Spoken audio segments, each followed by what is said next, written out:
Assalamualaikum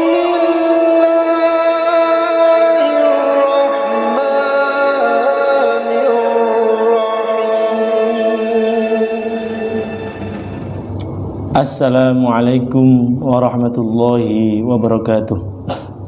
Bismillah, thumma alhamdulillah, wassalatu wassalamu ala rasulillah wa ala alihi wa sahbihi wa mawalah. La hawla wa la quwwata illa billah. Amma ba'du.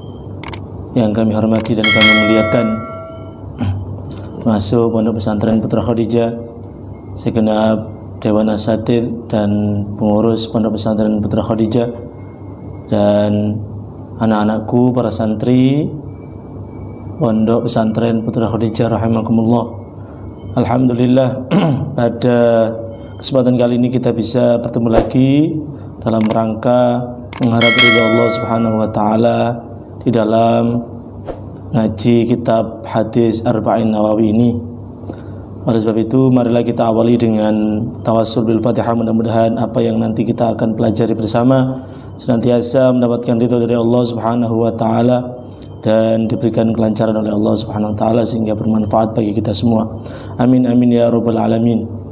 Al-Fatihah li ridhaillahi subhanahu wa ta'ala wa syafaati Rasulullah Muhammadin sallallahu alaihi wasallam wa ala alihi wa sahbihi wa sallam.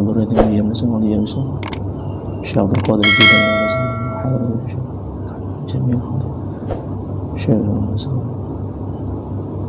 Syai'ulillah lana wa lahumul Fatihah. A'udzu billahi minasyaitonir rajim. Bismillahirrahmanirrahim. Alhamdulillahi rabbil alamin. Arrahmanir rahim. Maliki yaumiddin. Iyyaka na'budu wa iyyaka nasta'in. Ihdinas siratal mustaqim. Siratal ladzina an'amta 'alaihim ghairil maghdubi 'alaihim waladdallin. Rabbi ighfirli wa liwalidayya amin. Bismillahirrahmanirrahim. Alhamdulillahirabbil alamin wassalatu wassalamu ala asyrafil anbiya'i wal mursalin sayyidina wa maulana Muhammadin wa ala alihi washabihi wasallim ajma'in. Qala rabbi shrah li sadri wa yassir li amri wa hlul 'uqdatam min lisani yafqahu qawli. Qala al-musannif rahimahullahu ta'ala wa nafa'ana bihi wa bi 'ulumihi fid dharain. Amin. Bismillahirrahmanirrahim. Al-haditsus tsalasun, utawi iki iku hadis kang kaping 30. An Abi Tha'labata, kecerita saking Abi Tha'labah Al-Khushani kang bangsa Khusaniyah, Jurthum ibn Nashirin, rupane Jurthum bin Nashir, ar-Rasulillah sallallahu alaihi wasallam, saking Kanjeng Rasul Muhammad sallallahu alaihi wasallam. Qala, dawuh sinten Kanjeng Rasul, innallaha, sak temene Gusti Allah, faradha iku wis majibaken sinten Allah faraida ing pira-pira kefarduan utawa kewajiban, fala tudayyi'uha, mongko aja nyiak-nyiakno sapa sira kabeh ha ing faraid. Wa haddalan wis batesi atau melanggeri sinten Allah hududan ing pira-pira pelanggaran batas, fala ta'taduha, mongko aja nerjang sapa sira kabeh, aja melanggar sapa sira kabeh ha ing hudud.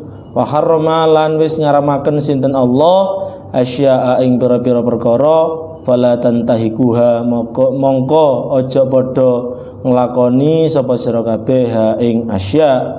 Wasakata lan wis mendel sinten Allah an asya'a saking pira-pira perkara, rahmatan krana arai welas asih lakum marang sira kabeh, ghairu nisyanin hale ora ongkang lali, fala tabhatsu, mongko aja bahas apa sira kabeh anha saking asya. Haditsun hasanun, ai hadza haditsun hasanun, utawi iki ku hadis kang hasan kedudukane, rawahu kang ngriwayataken hu ing hadis Ad-Daruqutni, sapa Imam Daruqutni, wa ghairu lan liyane Imam Daruqutni.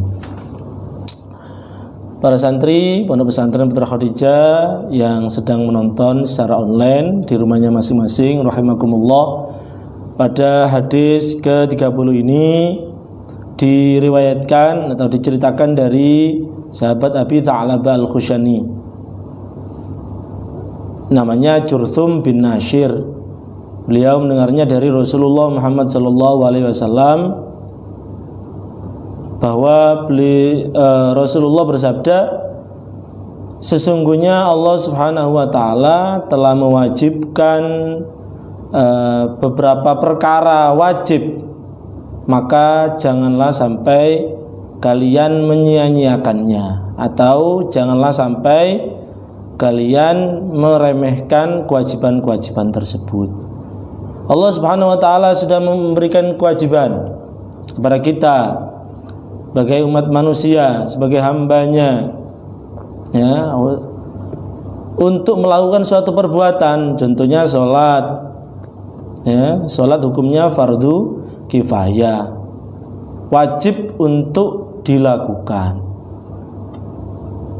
Ketika sholat itu diwajibkan, maka kita sebagai orang muslim wajib melaksanakannya. Jangan sampai kita menyia-nyiakan kewajiban itu atau menyepelekannya. Ya. Kemudian wahadda hududan fala ta'taduha. Dan Allah juga sudah memberikan batasan-batasan hukum, maka janganlah kalian melampaui batas itu. Jangan sampai melampaui batas itu, jangan menerjangnya.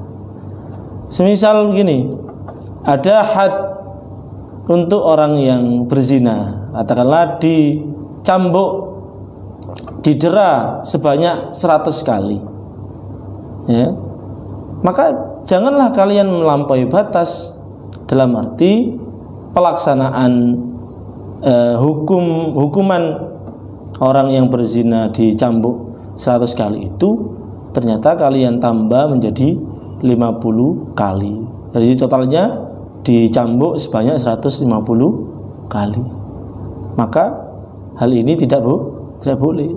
Jangan dilanggar batasan-batasan itu. Atau dikurangi. Yang asalnya 100 menjadi 50. Jangan. Wa harrama asya'a fala tantahikuha. Dan Allah Subhanahu wa taala juga sudah mengharamkan beberapa hal, larangan, maka jangan sampai kamu melakukannya. Jangan kamu jatuh ke dalam perkara-perkara yang haram itu. Contoh zina. Janganlah kalian melakukan zina, mendekatinya saja dilarang, apalagi melakukannya. Karena zina itu adalah jalan yang paling jelek, ya. Wong ada yang jalan yang halal kok milih jalan yang haram. Kalau sudah mampu, ya, kalau seorang pemuda sudah mampu kemudian berkeinginan untuk menikah, maka menikahlah dengan cara yang halal. Ya, mudah-mudahan kita terhindar dari perbuatan zina, karena zina itu adalah sebaik-baik perbuatan, sebaik-baik jalan untuk memenuhi nafsu, ya.